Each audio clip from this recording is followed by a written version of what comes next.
If you were elected mayor, how would you address violent crime?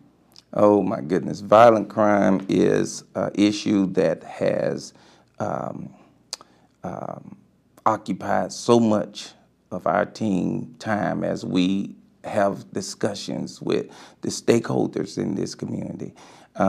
We've been endorsed now, I think, right at around 75 to 80 clergy members in these very communities that are disproportionately impacted by the violent crimes.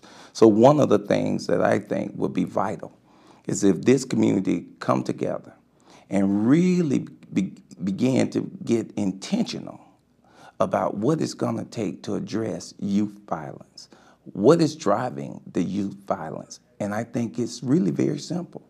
These young people do not have the opportunities that they need to pursue certain aspects of life and their opportunities to go on and further their education and pursue their dreams. I think it's going to take a significant amount of resources that's devoted to our youth and training and retraining and actually being committed to supporting families.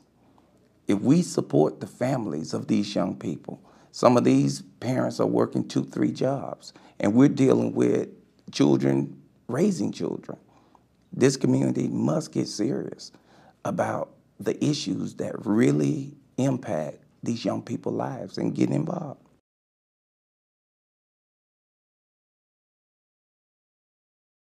What would you do to tackle blight? Blight. You know, I've been fortunate to work with, I think, 5 of the last Macon and now Macon-Bibb mayors, from Tommy Olmsted, Jim Marshall, Jack Ellis, Robert Rickard, County Commissioner Chairman Sam Hart.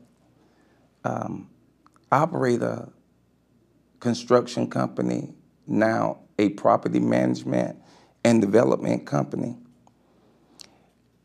Working throughout this community in partnership with the city of Macon and the county, we made tremendous strides when we were intentional about the work of blight. When I started this work, it was called substandard housing. Substandard housing is just the blight is just the new term for substandard housing. Being intentional about the work, being intentional about addressing blight, means devoting resources and seeking the support from the federal government to help. We had a program called the First Time Home Buyer Program, and I participated in it. Then, at the time, Renaissance Housing, Greater Macon Housing, Community Development Department, we did a significant amount of work. Whitby, Inc. built over 1,000 homes, renovated over 1,000 properties. We won 2 national awards. I don't think any community in the country had ever won 2 national awards for the work that was done under those administrations that I just named. In 2008, 2009, we was awarded 2 federal awards from HUD for the work that was done. But blight is a byproduct of poverty. The resources are disproportionately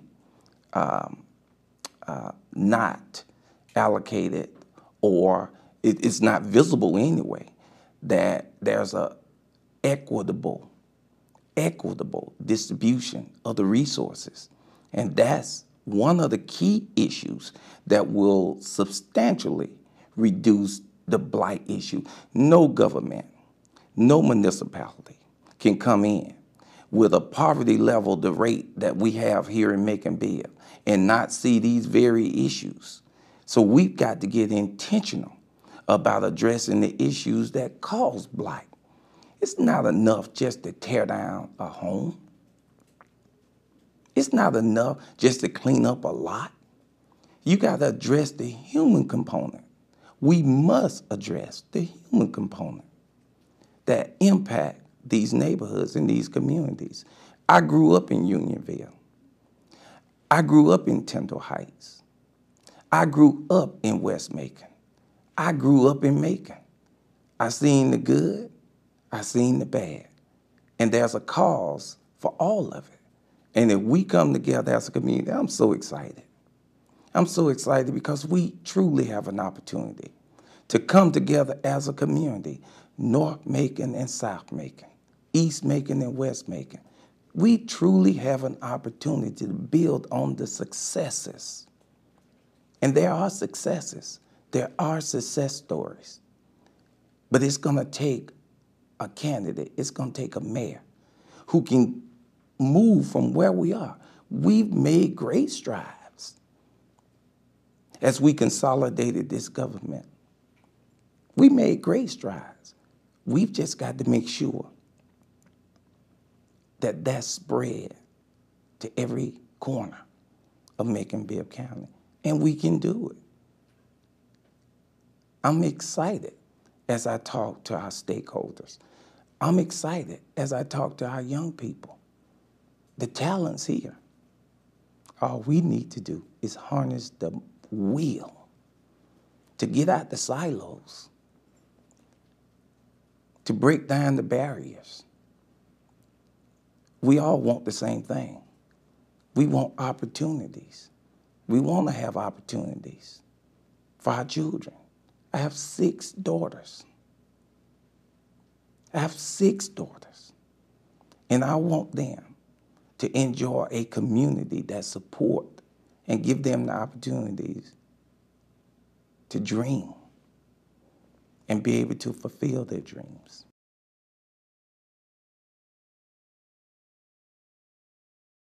How would you prioritize spending to improve road conditions, safety, and traffic concerns?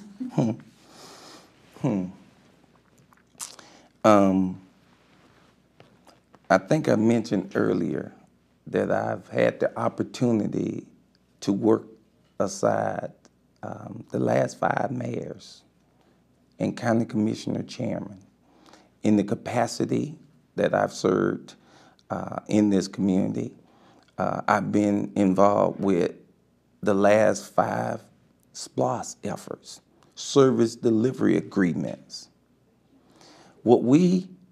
And I'm proud of the work that we've done. We make the case to the taxpayers. We make the case to the citizens. No one person have the answers to the issues that plague this community. But what I am confident, when you get stakeholders at the table and have honest, frank discussions, magical things happen. I'm very proud of the work we've done in the passage of the last 2 SPLOS efforts in this community, the last 3 actually. But it's gonna take far more than just creative ways to raise taxes. It's gonna take far more than just creative ways to persuade a community to be okay with the millage going up. What it's truly gonna take is a commitment to support our young people. No community can maintain the level of services when it's constantly losing its #1 asset, and that's its young people. Our young people are leaving our community in droves. Why? Lack of opportunities. I'm just fed up with seeing our young people and hearing our young people. I'm leaving going to Atlanta. I'm leaving going to Charlotte. I'm leaving going to Charleston. I'm leaving going to Florida. We've got to really commit to creating a community that our young people find opportunity in and will lend its talents to moving this community in the direction that we want to go. If we don't summon the strength to do things differently, this community can't survive. I'm confident that our community is ready to move forward. I'm confident that the stakeholders are ready to commit and recommit, whether it's blight, whether it's the crime component, our seniors. We introduced a 6-point plan to combat crime.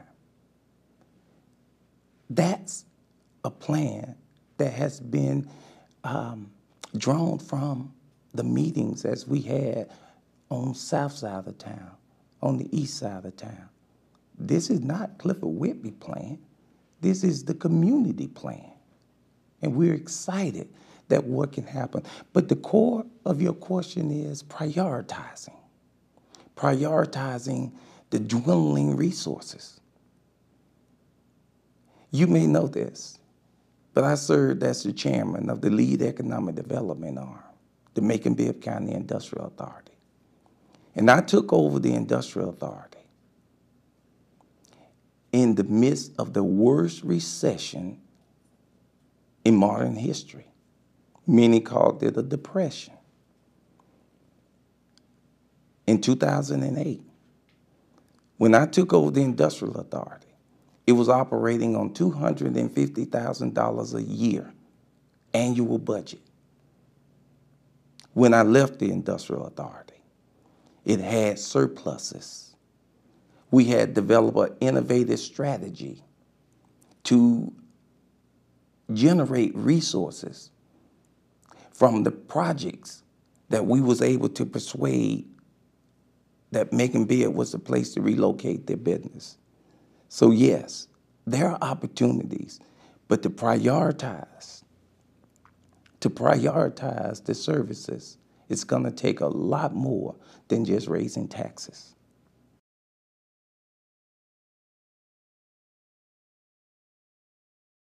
But what do you see county government being able to do to help the Bibb County school system improve? You know, that's a very interesting question. And with all due respect, it's not a separate system. This is our system. We're citizens of this community. We elect school board members from this community. The mayor of the consolidated government is the top elected official in this community.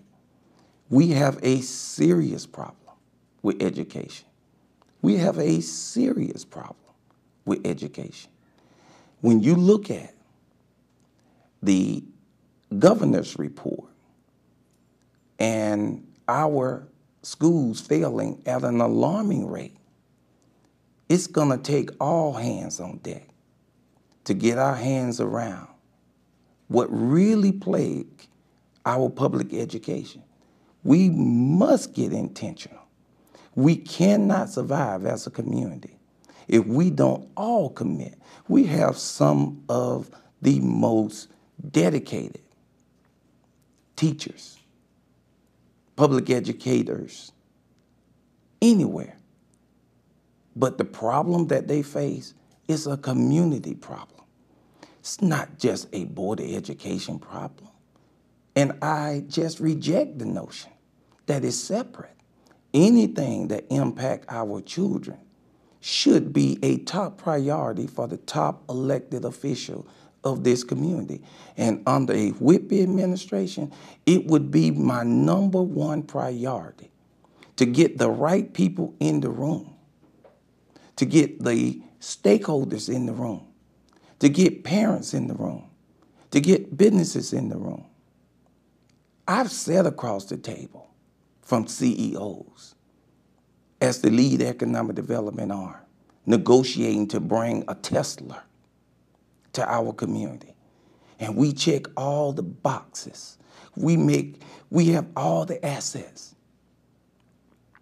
And then the 500-pound gorilla show up in the room.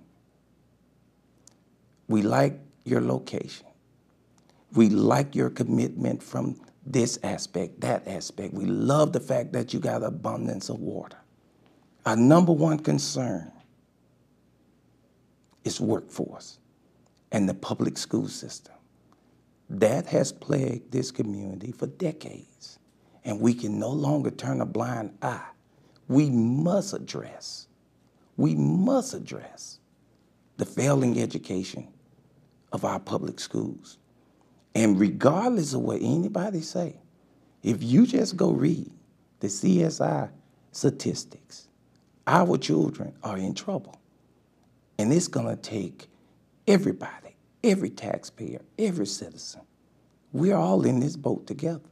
And if we're going to survive as a community, that has to be the number one priority. Did you want to name anything specific, though, in terms of improvements or things that you see that Bibb County can do for the school, or Macon-Bibb County can do for the schools? You don't have to, but if you had anything specific that you wanted to add. You know, there are so many innovative models to school reform and renovations. There are many, many, many success stories across the country. But what it's truly going to take is a commitment to families, a commitment to the grandmother who's raising the school-aged child. What it's truly going to take is a commitment from this community to say, we're going to make sure this child make it. We're going to make sure we support this young person. We're going to give our teachers what they need.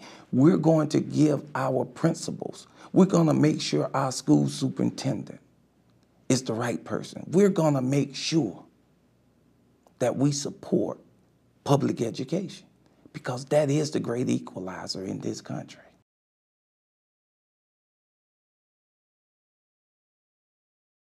Besides the sheriff's department, is there a county department that you think is either understaffed or overstaffed?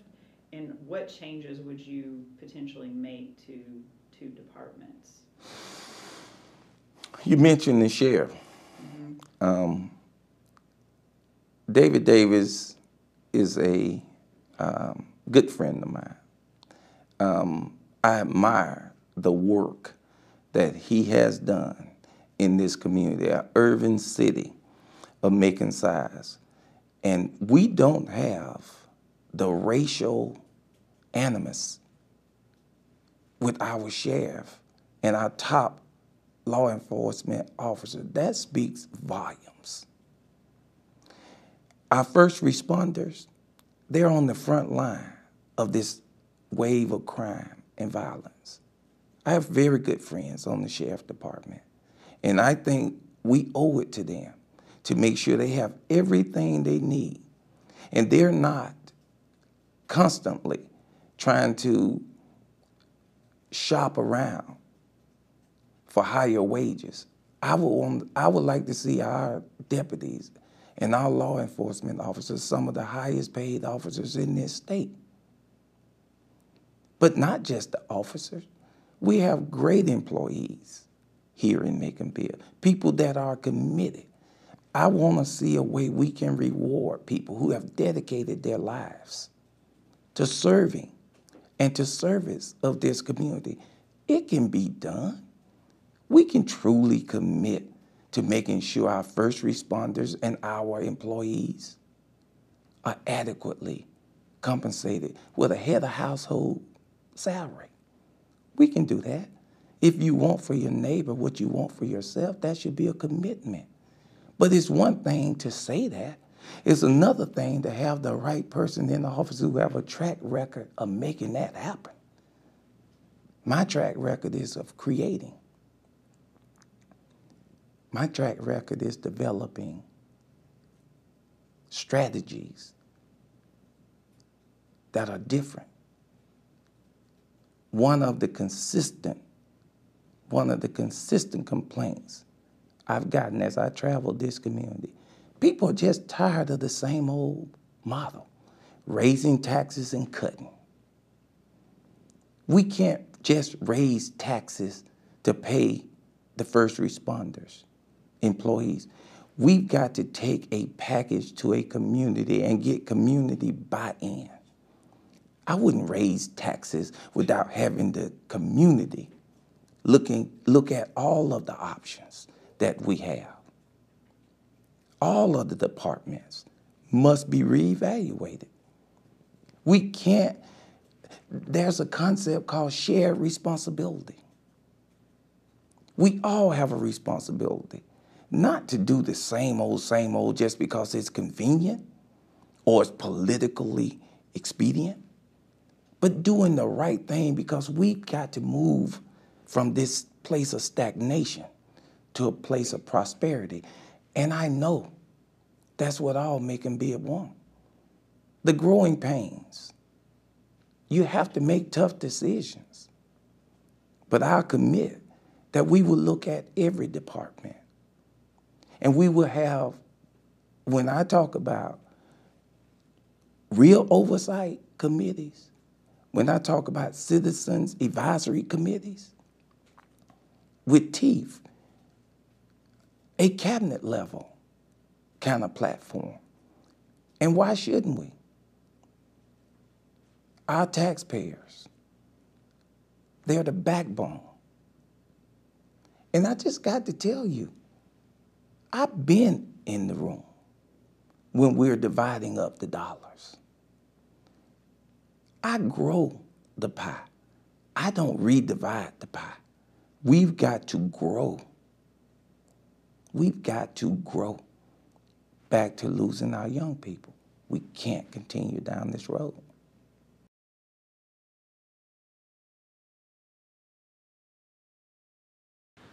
What would you do to improve race relations in Macon-Bibb? We cannot talk about race without talking about privilege.